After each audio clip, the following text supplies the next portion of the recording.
അതുപോലെ തന്നെ സാജു ബോംബെയിലാണ്. അതുപോലെ തന്നെ ജോജു പ്രിയ സണ്ണിയുടെ മകനാണ്, താനും ബാംഗ്ലൂരാണ്. പ്രിയപ്പെട്ടവർക്കും വരാൻ സാധിച്ചില്ല. പ്രിയപ്പെട്ടവർ അനുശോചനവും നമ്മളോട് അറിയിച്ചിട്ടുണ്ട്. ആ വിവരം പൊതുവിൽ പറയണമെന്ന് ആവശ്യപ്പെട്ടിട്ടുണ്ട്. അതുകൊണ്ട് പറഞ്ഞത് മാത്രമല്ല. ഈ ഒരു കുടുംബമാണെങ്കിലും എൻ്റെ ഭവനത്തിലെ 6ാമത്തെ സഹോദരിയായിട്ടാണ് ഈ പെരുമ്പാവൂരിലേക്ക് വിവാഹം കഴിച്ച് അയക്കുവാനായിട്ട് ഇടയായിത്തീർന്നത്. നാം ഓർത്തതുപോലെ കഴിഞ്ഞ 43 വർഷം മുമ്പാണ് സഹോദരിയെ ഈ ഭാഗത്തേക്ക് വിവാഹം കഴിച്ച് അയക്കുവാൻ ഇടയായിത്തീർന്നത്. ഞങ്ങളുടെ കുടുംബം വലിയൊരു കുടുംബമാണ്. അതുപോലെ തന്നെ ഈ കുടുംബവും എൻ്റെ അളിയൻ്റെ കുടുംബവും വലിയൊരു കുടുംബമായതുകൊണ്ട് വളരെ സന്തോഷത്തോടും സമാധാനത്തോടും കൂടെ ഈ നാൾ വരെയും ജീവിപ്പാനും ദൈവകൃപ അനുഭവിപ്പാനും ഇടയായി എന്നുള്ളത് വളരെ നന്ദിയോടെ ഓർത്ത് ഞാൻ ദൈവത്തിന് സ്തോത്രമർപ്പിക്കുകയാണ്. ഞങ്ങളുടെ ജീവിതത്തിൽ എപ്പോഴും ഞങ്ങൾക്ക് അളിയൻ എന്ന നിലയിൽ കടന്നു വന്ന് സഹായിപ്പാനും ഏത് നിലയിലും എപ്പോഴും ഞങ്ങൾക്ക് ആലോചന പറയുവാനുമുള്ള ഒരു സഹോദരിയുമാണ് സിസിലി എന്നുള്ളത് ഞാൻ വിശേഷാൽ ഓർപ്പിക്കുകയാണ്. പലപ്പോഴും സാധാരണ പലർക്കും ഒരു കംപ്ലൈൻറ്റ് പറയാറുള്ളതാണ്, ഫോൺ വിളിച്ചാൽ ഏകദേശം അരമണിക്കൂർ നേരം സംസാരിക്കുമെന്നുള്ള ഒരു പരാതി പലർക്കും ഉണ്ട്. എന്നാൽ ഞങ്ങൾക്ക് അന്യോന്യം സംസാരിക്കുവാനുള്ള വിഷയങ്ങൾ ഈ ഫോണിൽ കൂടെ പറയുന്നത് കൊണ്ട് അവർ ദീർഘനേരം സംസാരിക്കും. ക്ഷമയോടെ കേൾക്കുവാൻ അന്യോന്യം സന്തോഷമുണ്ട് എന്ന കാര്യവും ഞങ്ങൾ അന്യോന്യം സംസാരിക്കുവാറുണ്ട്. ഞങ്ങളുടെ ഭവനം വലുതാണെങ്കിലും ഈ ഭവനത്തിൽ നിന്നും പലരും ഇപ്പോൾ വേർപെട്ട് കത്രിസനയിൽ ചേർക്കപ്പെട്ടിരിക്കുകയാണ്. ഞാനും കഴിഞ്ഞ 2 വർഷം മുമ്പേ ഈ മാർഗത്തിൽ കൂടെ കടന്നുപോയ ഒരു വ്യക്തിയാണ്. വേർപാടിൻ്റെ ദുഃഖം എന്താണെന്ന് പറഞ്ഞറിയിക്കേണ്ടതായിരിക്കുന്ന ഒരു ആവശ്യം ഇല്ല. എങ്കിലും വേർപാട് ഹൃദയത്തെ വേദനിപ്പിക്കുന്നതാണ്. അത് അനുദിന ജീവിതത്തിൽ അനുഭവിച്ചറിഞ്ഞുകൊണ്ട് വളരെ ദുഃഖത്തോടുകൂടെ കഴിഞ്ഞുകൂടുന്ന ഒരു അനുഭവമാണ് എന്ന കാര്യം ഞാൻ പ്രത്യേകം ഓർക്കുകയാണ്. എന്നാൽ ദൈവകൃപയാൽ അളിയനും ദൈവത്തിൻ്റെ കൃപയാൽ സന്തോഷിപ്പാനും ദൈവത്തെ മഹത്വപ്പെടുത്തുവാനും ദൈവത്തിൽ ആശ്രയിപ്പാനും കർത്താവ് കൃപ നൽകട്ടെ എന്ന് മാത്രമാണ് ഞാൻ പറയുവാനുള്ളത്.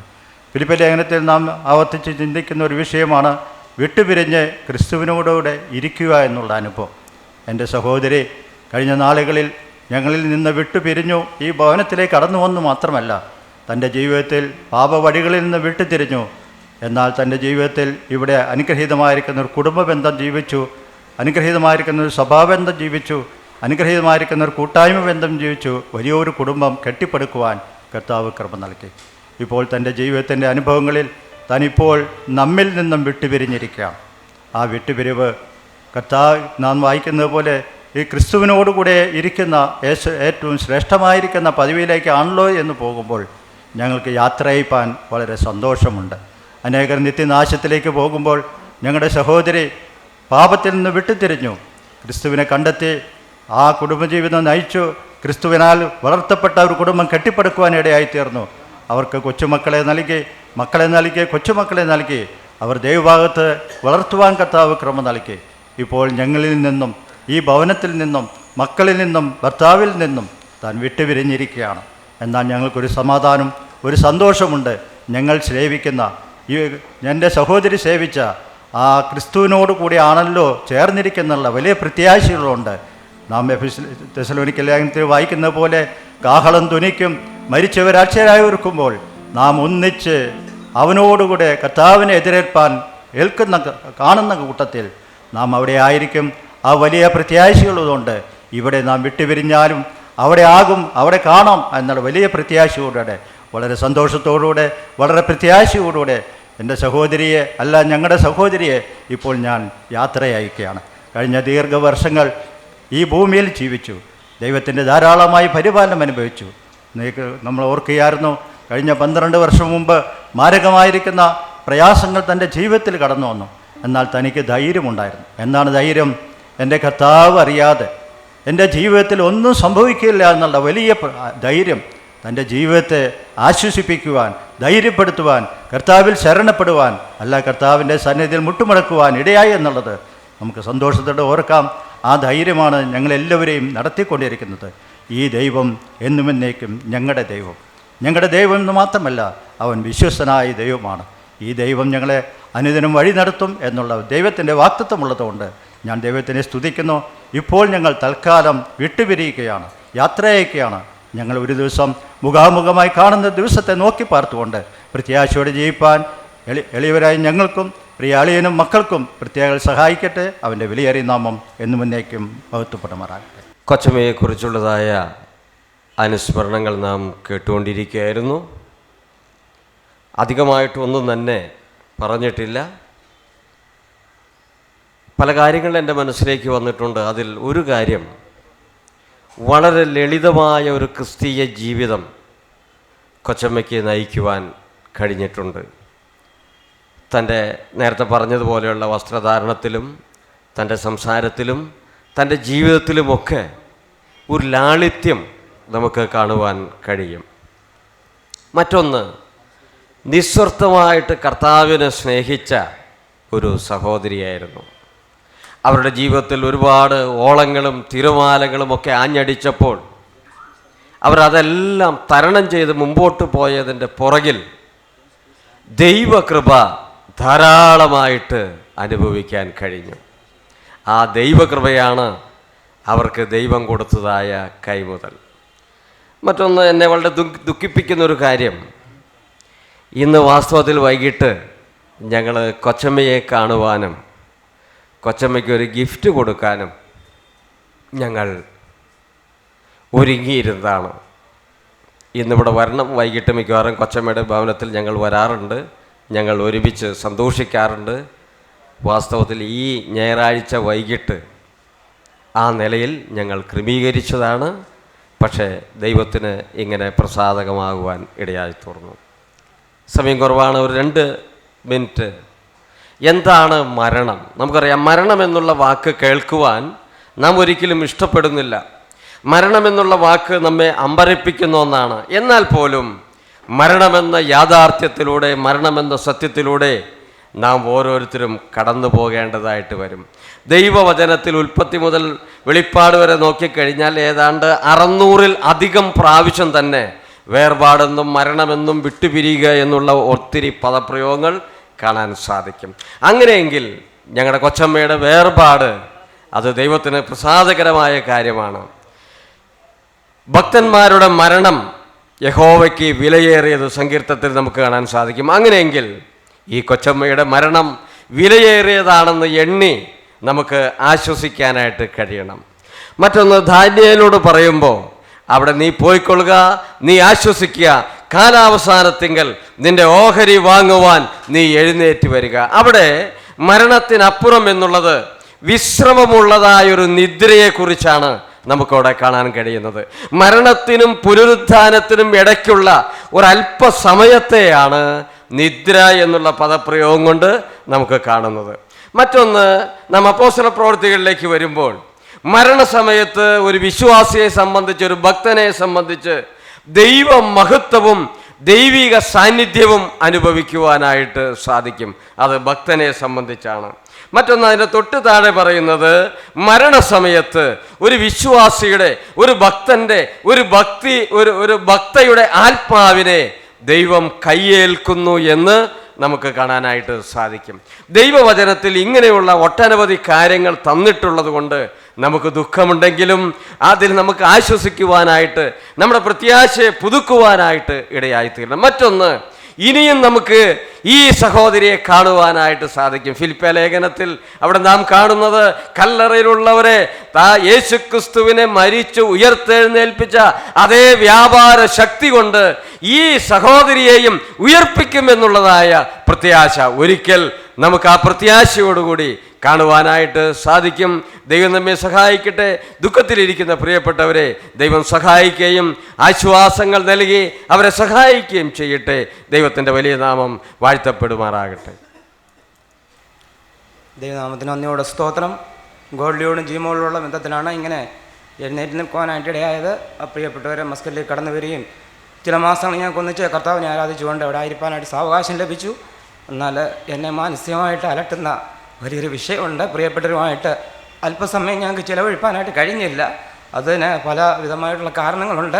അപ്പോൾ ഇങ്ങനെ ഞാൻ എൻ്റെ വൈഫുമായിട്ട് സംസാരിക്കുമ്പോൾ അവൾ പറയും, നമ്മൾ നാട്ടിൽ പോകുന്നുണ്ടല്ലോ, നാട്ടിൽ പോകുമ്പോൾ നമുക്ക് തീർച്ചയായിട്ടും ആ ഭവനത്തിൽ പോയി ആ മാതാവിനെയും പിതാവിനെയും കണ്ട് അവരോടൊപ്പം ചില സമയങ്ങൾ ചിലവഴിക്കാമെന്ന് ചിന്തിച്ചാണ് ഞങ്ങൾ നാട്ടിലേക്ക് കടന്നു വന്നത്.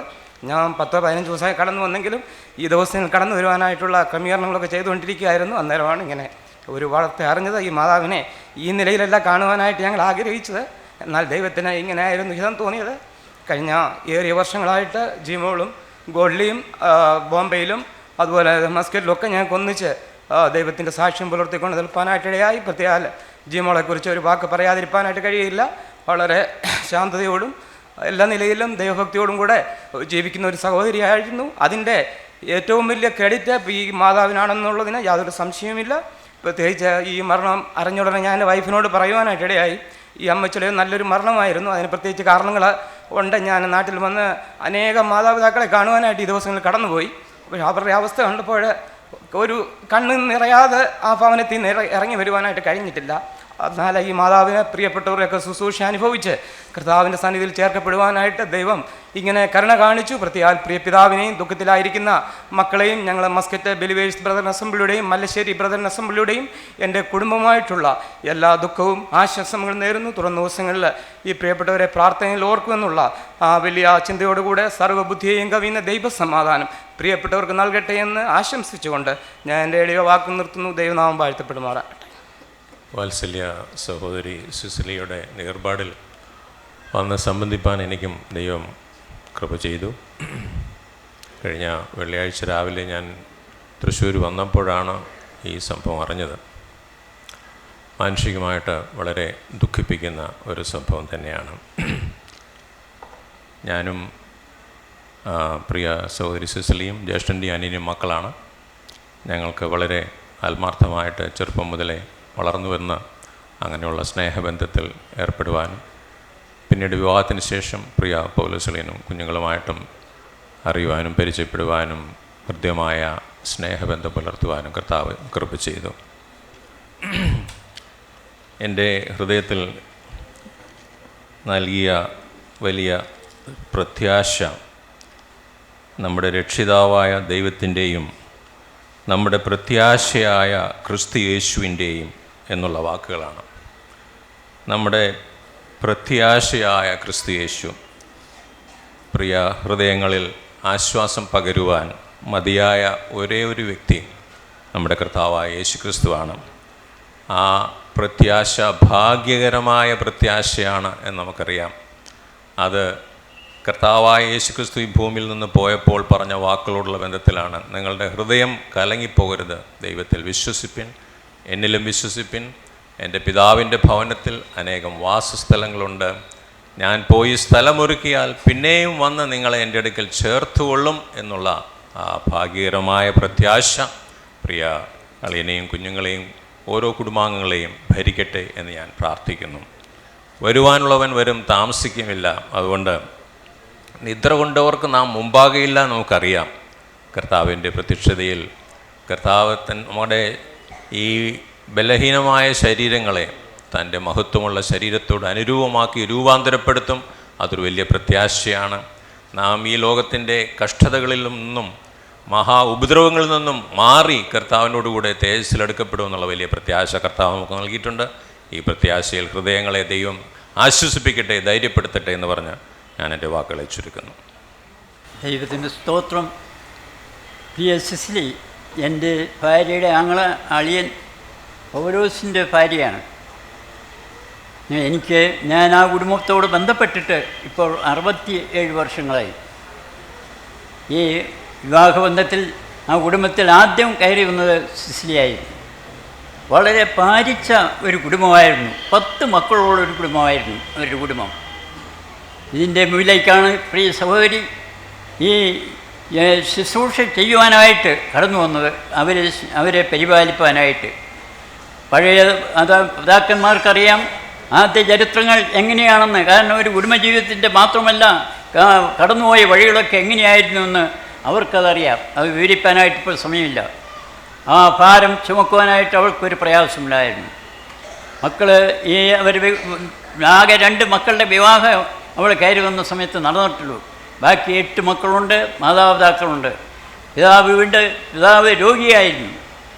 ഈ സ്ഥാനത്തൊക്കെ ഒരു പെരുവെറുപ്പും കാണാതെ, ഒരു പെരുവെറുപ്പും കാണിക്കാതെ അവരോട് കൃത്യമായിട്ട് ഇടപെട്ട് ആ വിഷമസന്ധികളിൽ, ആ കഷ്ട നാളുകളിൽ അവരോട് സ്നേഹിച്ച് അവരോട് ചേർന്ന് നിന്ന് അവരുടെ ആവശ്യങ്ങളിൽ പങ്കാളിത്തം വഹിച്ച ഒരു സഹോദരിയാണ് പ്രിയ സിസിലി. വളരെയധികം കാര്യങ്ങൾ എനിക്ക് പറയാനുണ്ട്, മുഴുവനായിട്ട് പറയാനായിട്ട് സാധിക്കില്ല. ഞങ്ങൾ ഇത്രയും മക്കളൊക്കെ വരുമ്പോൾ ഒരു ചിന്താഗതി വേറെ മാറും. പല സംഭവവും ഞങ്ങൾ അറിയാനായിട്ട് പല സ്ഥലത്തും കണ്ടിട്ടുണ്ട്. എന്നാൽ കയറി വരുമ്പോൾ അവൾ വിളിക്കുന്ന ഒരു സ്വരം, ഞങ്ങൾ കയറി വന്നാൽ ഞാനാണ് മൂത്തയാൾ, കയറി വരുമ്പോൾ അളിയ എന്ന് വിളിക്കുന്നത് കുറേ ദൂരെ നിന്ന് കേൾക്കുവാനായിട്ട് കഴിയായിരുന്നു. വന്ന് സന്തോഷത്തോടെ അവളുടെ ഒരു പുഞ്ചിരി ഞാൻ ഈ രാത്രിയിൽ കിടന്നപ്പോൾ അത് വളരെയധികം ഓർക്കുവാനായിട്ട് കഴിഞ്ഞു. പുഞ്ചിരിച്ചുകൊണ്ട് സംസാരിക്കുന്ന ഒരു പ്രകൃതി. ദൈവം ആ നിലയിൽ അവൾക്ക് കൃപ കൊടുത്തു. ഈ മക്കളുടെ ആവശ്യങ്ങളൊക്കെ പരിഹരിപ്പാനിടയായി. അവരെല്ലാ വിവാഹവും തക്ക സമയത്തൊക്കെ നടന്നു. ഈ മക്കൾ, ഞാൻ ഓർക്കുന്നത് ഈ 10 മക്കളുടെ മക്കളൊക്കെ കടന്നു വരുമ്പോൾ എങ്ങനെയാണ് ഒരു അനിഷ്ട സ്വഭാവം ഉണ്ടാവാൻ ന്യായമായിട്ട് വഴിയുണ്ട്. എന്നാൽ അവളെ സംബന്ധിച്ചിടത്തോളം ഈ വാക്കുകളൊന്നും പറയുവാനായിട്ട് കഴിയില്ലായിരുന്നു. ഈ കുടുംബത്തിൻ്റെ സകല ഭാരവും സന്തോഷത്തോടെ നടന്നു, സന്തോഷത്തോടെ സ്വീകരിച്ചു. ആ കുടുംബത്തിന് അനുഗ്രഹമായിട്ട് അവിടെ ഇരുന്നു. ഈ അടുത്ത ദിവസം അവൾ കുടുംബമായിട്ട് അവരെല്ലാവരും ഞങ്ങളുടെ വീടുകളിലേക്ക് വന്നു, എൻ്റെ വീട്ടിലും വന്നു. ഞാൻ അത് വിചാരിച്ചില്ല, ഞങ്ങളുടെ വീടുകളോടുള്ള ബന്ധത്തിൽ അതൊരവസാന യാത്രയായിരിക്കും എന്ന് ഞാൻ വിചാരിച്ചില്ല. എന്നാൽ കഴിഞ്ഞ രാത്രി ഞങ്ങൾക്ക് കേൾക്കുവാനായിട്ട് കഴിഞ്ഞത് വളരെ വളരെ ഭാരത്തോടെ വിളിച്ചു പറഞ്ഞൊരു വിഷയം, അതേ സിസിലി മരിച്ചുപോയി എന്ന് പറഞ്ഞു. വിശ്വസിക്കുവാനായിട്ട് കഴിഞ്ഞില്ല. ഞാൻ വീണ്ടും വേറൊരാൾ വിളിച്ചു ചോദിച്ചു, സിസിലി തന്നെയാണോ എന്ന് ചോദിച്ചു. അപ്പോൾ പറഞ്ഞു സിസിലി തന്നെയാണെന്ന് പറഞ്ഞു. വളരെ ദുഃഖിതനായിട്ടാണ് ആ കുടുംബം ഇപ്പോൾ കടന്നു പോകുന്നത്. ഈ ഭവനത്തോടുള്ള ബന്ധത്തിൽ ദൈവം അവരെ നടത്തി, അത് മാത്രമേ പറയുവാനായിട്ട് കഴിയുള്ളൂ. അവരെ ആവശ്യങ്ങളൊക്കെ നടന്നു. ദൈവം ഒരളവോളം മാത്രമല്ല സകല സമൃദ്ധിയിലും ദൈവം അവരെ അനുഗ്രഹിച്ചു പറയുവാനായിട്ട് കഴിയും. അതിന് മുഖാന്തരം പ്രിയ സിസിലിയായിരുന്നു. വളരെ ക്ലേശങ്ങൾ അനുഭവിച്ചായിരുന്നു കടന്നുപോയത്. താൻ രോഗിയായി എന്ന ആ സമയത്തും ഞാൻ വരുമ്പോൾ ഓർക്കുകയാണ്, എന്ത് സന്തോഷത്തോടെയായിരുന്നു അന്ന് സ്വീകരിക്കുന്നത്. അതെ, അവളുടെ വേർപാട് ഒരു ദുഃഖമാണ്. അവർക്ക് മാത്രമല്ല ഞങ്ങൾക്കും എനിക്കും.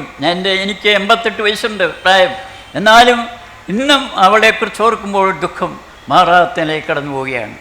പ്രിയമുള്ളവരെ, അതേ ഒരു ഭവനം ആ നിലനിർത്തുവാൻ, അതിൻ്റെ ആവശ്യങ്ങൾ പരിഹരിപ്പാൻ തക്കതായ വഴികൾ ഒരുക്കി അവരെ സഹായിച്ച വലിയവനായ ദൈവം, നാം കേട്ടതുപോലെ ഈ ദൈവം അവൻ വിശ്വസ്തനായ ദൈവമായിരുന്നു. വിളിച്ച ദൈവം വിശ്വസ്തനായിരുന്നു. അവരെ ഇതുവരെ നടത്തി. ആ കുടുംബത്തെ വിശേഷാൽ ദൈവകരങ്ങളിലേക്ക് ഫലമേൽപ്പിച്ച് നമുക്ക് പ്രാർത്ഥിക്കാം. പൗലോസും അതേ ക്ഷീണിതനാണ്. അവൻ്റെ വഴികളിൽ അവന് ധാരാളം അനുഗ്രഹങ്ങൾ, കൃപകൾ പ്രാപിക്കേണ്ടതിന് ദൈവകരങ്ങളിൽ അവനെ വെച്ച് പ്രാർത്ഥിക്കാം. സർവാശ്വാസം നൽകുന്ന ദൈവത്തിൻ്റെ കരങ്ങളിലേക്ക് അവനെ ഫലമേൽപ്പിക്കാം. അത് അവൻ്റെ ആ ദുഃഖങ്ങൾക്ക് പരിഹാരം കൊടുക്കുവാൻ, കരയേണ്ട എന്ന് പറയുവാൻ അധികാരമുള്ള ഒരു കർത്താവ് അവനെന്നും ജീവിക്കുന്നു. അവൻ്റെ സന്നിധിയിൽ നമ്മുടെ ഭാരങ്ങളെ ഇറക്കി വയ്ക്കാം. ആ കടലിൻ്റെ മധ്യത്തിൽ, ആ കോളുകൾക്കുങ്ങളുടെ നടുവിൽ കർത്താവ് കടന്നു വന്ന് പറഞ്ഞു, ഞാനാകുന്നു. അതേ, നമ്മെ സഹായിപ്പാൻ ഒരുവനുണ്ട്. അവൻ്റെ കരങ്ങളിലേക്ക് നമ്മുടെ ഭാരങ്ങളെ വിശേഷാൽ പ്രിയ പൗലോസിനെ ആ